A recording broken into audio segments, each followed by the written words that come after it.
What is going on, YouTube? It is Adrian Hawkins of HawkFit bringing you the final video in the series for the summer workout, and that is modified metabolite training.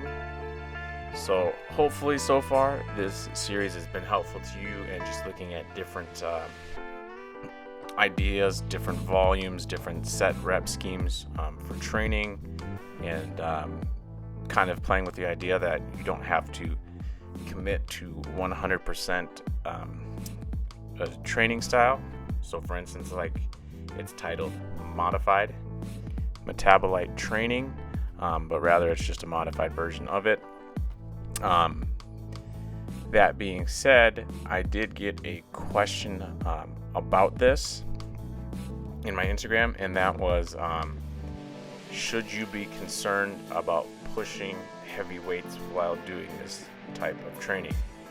And my response to this is no, because this type of training is not necessarily concerned about how much weight you're moving. It's more concerned about the amount of volume in your sets and reps. So for instance, if let's say you're used to doing something between 8 and 10 reps in your bicep curls, this type of training you probably want to push it somewhere between like 15 to 18, and you do that over the course of 3 or 4 sets, and you're going to get a lot more total volume than you normally would. So hopefully that answers some questions. If you watched the videos that I posted earlier, like when I was doing like leg press or deadlifting, on those movements, I was definitely not doing metabolite type training for that specific lift. I was definitely trying to push heavy weight for legs in particular on the leg press. That being said, just trying to get some strength back in my legs and kind of move some weight coming out of a competition season where I wasn't really pushing too much weight towards the end. And then there was the period of competition week, so it was very light, and then I would have another week of just getting in shape again to peak for another week.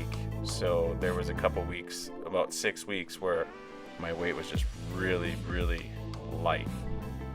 And so one of the things I've noticed with my body is that if I can continually kind of push it just a little bit faster coming out of the competitions, my hormones tend to go back to baseline just a little bit faster.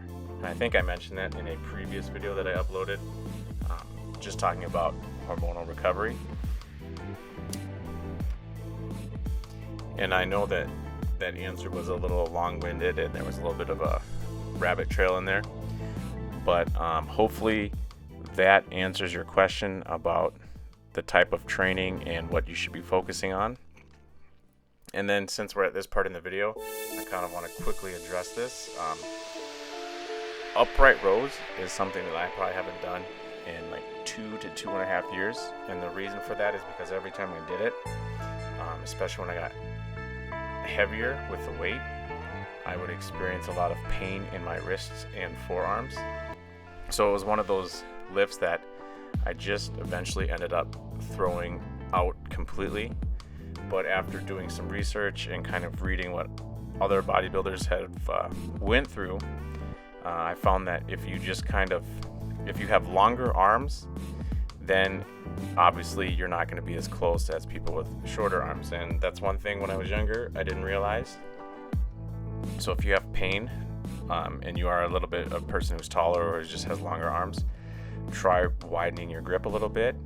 And then 2, with the bar, only bring the bar up to about your nipple, and that can alleviate some of the pain if you experience pain in your shoulders when you're doing this movement. I don't, but I've seen that some people have. So that's just my tip in this video series. If you have any comments or questions, please feel free to email me or submit them via my Instagram, or you can ask them on the YouTube. I'm pretty good at getting back to those. And that being said, I will see you in the next series.